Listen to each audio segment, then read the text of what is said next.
कहानी कच्चे पक्के रिश्तों के रेशे। लेखिका देवी नागरानी। ये कहानी हम YouTube पर पहली बार कहानी की लेखिका देवी नागरानी जी की अनुमति से प्रकाशित कर रहे हैं। अगर आप देवी नागरानी जी से संपर्क करना चाहते हैं तो उनका पता और ईमेल एड्रेस वीडियो के नीचे डिस्क्रिप्शन में दिया गया है। तो आइए कहानी सुनते हैं। मैं नहीं जानती थी कि वह मेरे दिल की दुनिया में बिना दस्तक दिए कब आ बसा, जिसका मुझे पता चलकर भी नहीं चला। बाल अवस्था बीती, चंचल चितवन में जवानी के अंकुर फूटे और सादगी में छुपा सौंदर्य तन मन बदन के हर रेशे से दमकने लगा। जानती हूं मेरी दुनिया में इसके हस्तक्षेप का ज्यादा मतलब नहीं। गुर्बत कहां खुशियों का जश्न मनाने की व्यवस्था करती है। फिर भी जवानी ने जब होश संभाला तो दिल पर भी उसके आने की आहट पहुंची और धड़कनों में तेवर लाली ले आते जब भी वह सामने आता। एक दिन बाबा को बाग में नए पौधों के बीज बोने में मदद कर रही थी तो वह भागता हुआ है, मालिका का मैं भी आपकी मदद कर रहा हूं जैसे ये कर रही है। अरे नहीं छोटे मालिक, आप मिट्टी में हाथ मत डालें, कपड़े खराब हो जाएंगे, कंकड़ हाथों को छील देंगे, बेकार में ही बड़े साहब नाराज हो जाएंगे। ये भी तो कर रही है, इसे क्यों नहीं मना करते बाबा? बाबा इनसे कहिए कि मेरा भी एक नाम है। ये क्यों कह रहे हैं? क्या इन्हें मेरे नाम का पता नहीं है? वंदना तुनक कर चिढ़ाने वाले अंदाज में कहने लगी।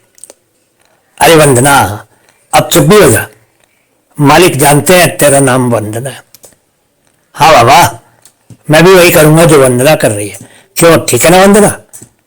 कहते हुए सूरज ने वही बैठकर मिट्टी में हाथ सन दिए। मालिक आप मानते क्यों नहीं? क्यों गरीब के पेट पर लात मार रहे हैं?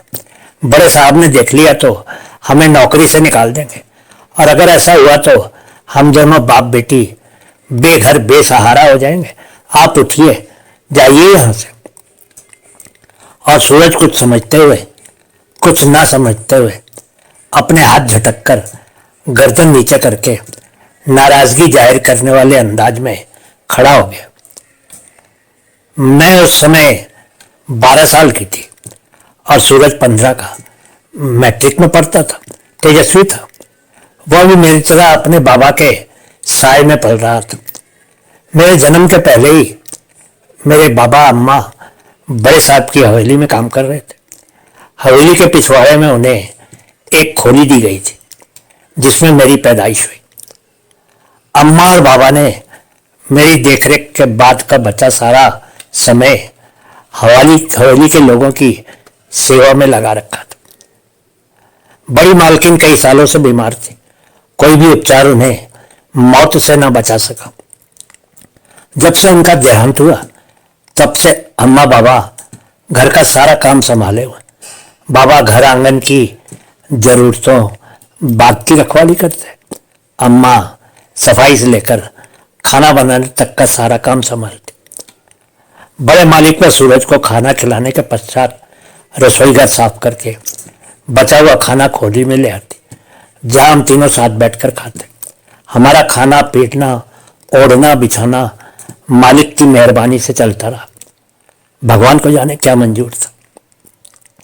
एक दिन मां के पेट में दर्द उठा और वह इतना घातक सिद्ध हुआ कि मैं भी सूरज की तरह बिना मां के पिता की छत्र छाया में पलने लगी। स्कूल तो मैं मां के होते हुए भी जाती थी, खूब पढ़ती लिखती थी।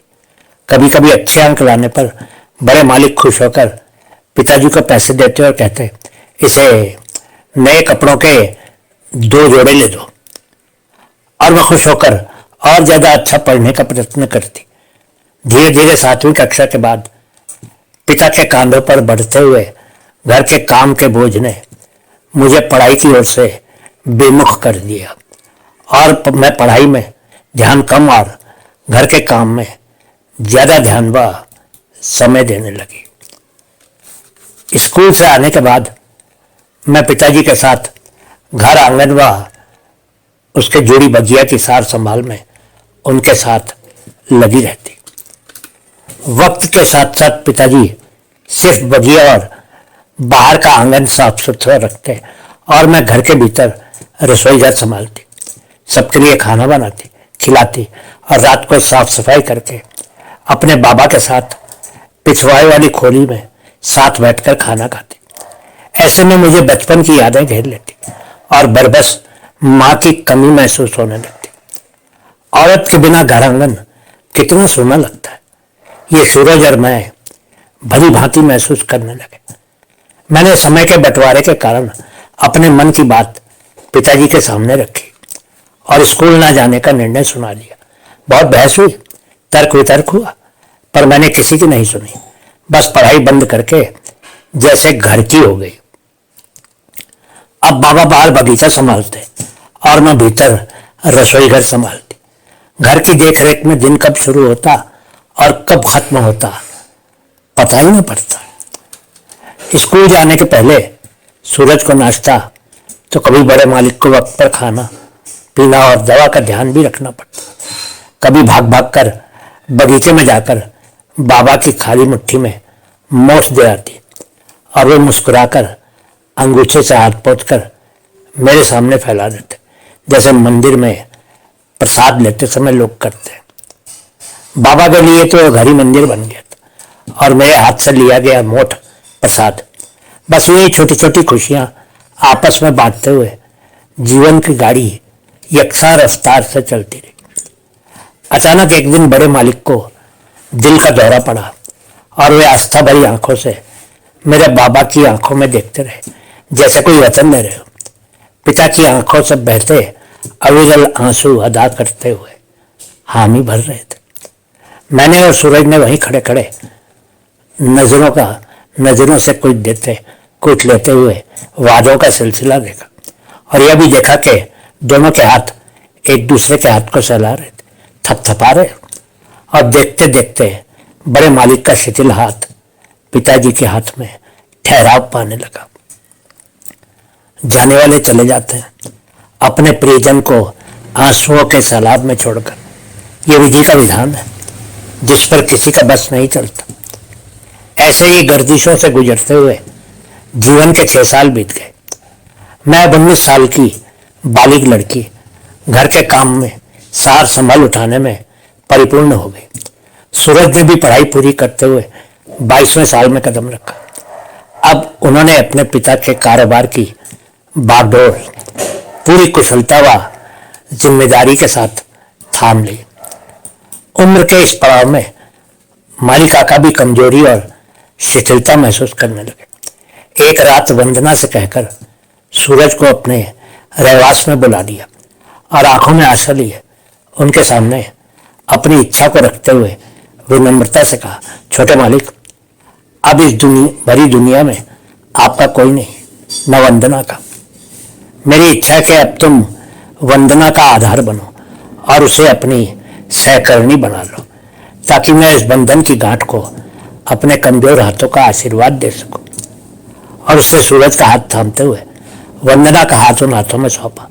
सूरज ने झुककर माली काका के चरण स्पर्श किए और आंखों में अश्रु लिए कहा, बाबा, आज आपने अपनी सेवा का अंतिम चरण भी खूबसूरती से अदा किया। हम दोनों को मिलाकर हमें बेसहारा होने से बचा लिया। आपके आशीर्वाद से हम गृहस्थ आश्रम में प्रवेश करके अपना हर धर्म और कर्म निभाएंगे। और 2 दिन बाद कुछ नजदीकी रिश्तेदार व व्यापारी मंडल के जाने माने लोग उस जश्न के गवाह बने। पंडित के मंत्र और फूल मालाओं के आदान प्रदान से 2 दिल मिलकर एक हुए। कच्चे पक्के रिश्तों के रेशे एक मजबूत गांठ से एक हो गए। बहुत बहुत शुक्रिया।